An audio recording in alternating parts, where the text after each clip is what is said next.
उपराष्ट्रपती पदाच्या निवडणुकीसाठी आज मतदान. सीपी राधाकृष्णन आणि जनार्दन रेड्डी यांच्यामध्ये लढत. कोण होणार भारताचे नवे उपराष्ट्रपती याकडे लक्ष. उपराष्ट्रपती पदाच्या मतदानासाठी एनडीएची रणनीती. मॅन टू मॅन मार्किंग केलं जाणार. प्रत्येक खासदाराची गणना करूनच खासदार मतदानाला जाणार.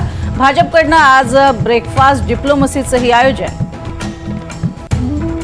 उपराष्ट्रपती पदाच्या निवडणुकीसाठी उद्धव ठाकरेंचे खासदार आज एकत्रित मतदानाला जाणार. संजय राऊतांच्या नेतृत्वाखालील खासदार मतदानासाठी रवाना होणार. आज राज्य मंत्रिमंडळाची बैठक. मराठा आरक्षण, जेआर, ओबीसी समाज या मुद्द्यांवरती चर्चा होण्याची शक्यता. भुजबळ बैठकीला हजर राहणार का याकडे लक्ष. उद्धव ठाकरेंनी बोलावली शाखा अध्यक्षांची बैठक. ठाकरे उपराष्ट्रपती निवडणुकीवरती बोलण्याची शक्यता. मुंबईमध्ये ओबीसी समाजासाठी बैठकीचं सत्र सुरू. अतुल सावेंच्या उपस्थितीत ओबीसी नेत्यांची बैठक. बबनराव तायवाडे आणि इतर ओबीसी नेते राहणार उपस्थित. बीडच्या नारायणगडाच्या पायथ्याशी जरांगेंचा दसरा मेळावा. जरांगेंचं शिष्टमंडळ आज जागेची पाहणी करण्याची शक्यता. गोकुळ दूध संघाची आज वार्षिक सभा. निवडणुकीपूर्वी सत्ताधारी पॅनलची शेवटची सभा. बैठकीत काय निर्णय होणार याकडे लक्ष.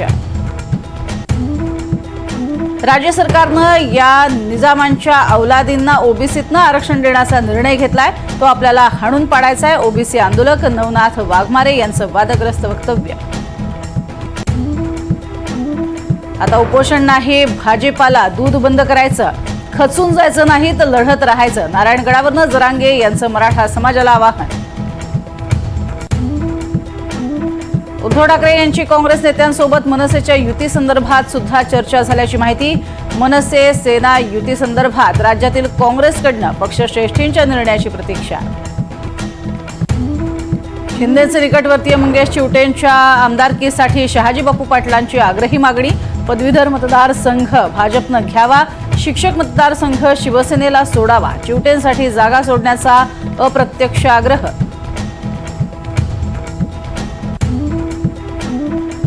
नेपाळच्या सोशल मीडियावरील बंदीविरोधातील आंदोलनाला हिंसक वळण. पोलिसांनी केलेल्या गोळीबारामध्ये 20 जणांचा मृत्यू.